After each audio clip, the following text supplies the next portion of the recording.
Generally speaking, a composite image is going to include at least one layer mask as we blend elements from multiple images. But sometimes you can create a composite image with a very interesting effect without using a layer mask at all. Let's take a look at an example. I have a couple of photos here that are already included as layers in this document. There's a brick wall layer underneath and an American flag layer up above. And what I want to do is essentially make the flag look like it's painted onto the wall. So I'll bring the texture of the wall into the flag and blend that flag into the image, and I'm going to use a displacement map for that purpose.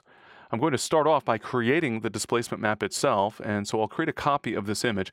I'll choose Image Duplicate from the menu. I'll just go ahead and click OK to accept the name for that duplicate image. It just has the word copy appended to the existing file name. I can then turn off the American flag layer so that I have only the brick wall here because that's what I'll be using for my displacement map. And then I'll choose Image Mode and then Grayscale. This is not the best way to create a black and white image, but here I'm just using the grayscale version in order to create a displacement map.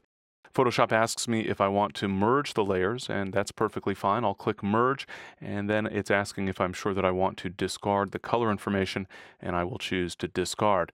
I also want to exaggerate the textures here, to exaggerate the contrast, and so I'll choose Image, Adjustments, and then Levels, and I'll drag the black point inward a bit to get some more darkness in those shadows, and I'll drag the white point inward as well, and in the process, of course, increasing overall contrast.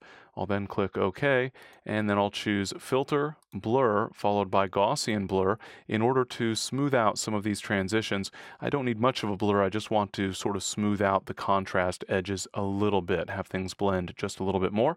So I'll go ahead and click the OK button, and now I have the image that's ready to use as a displacement map. So I'll choose File and then Save As, and then save this image as a Photoshop document, and I'll just call this Brick Wall Displacement Map. I'll go ahead and click Save to save that image.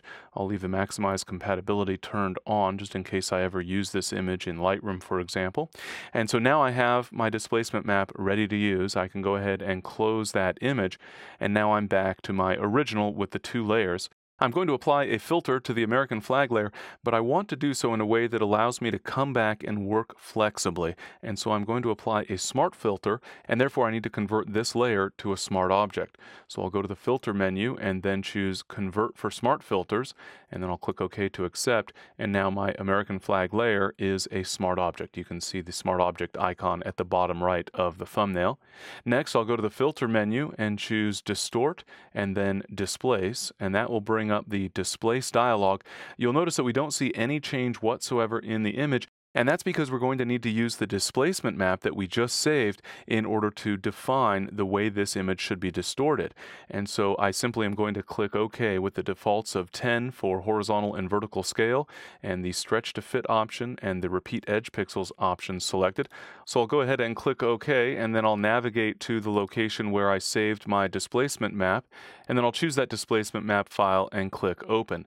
You can see now that the image has been distorted, and you might be able to recognize some of the textures based on the wall itself, but we're not actually seeing the bricks, and that's because the brick layer is still hidden behind our American flag layer, but I can blend this layer into the background by using a blend mode.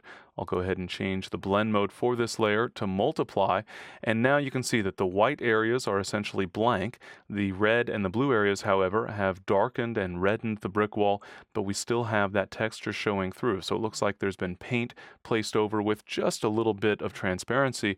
And you can also see that that displacement map has altered the texture of the American flag image so that it roughly matches up with the texture of the underlying brick wall.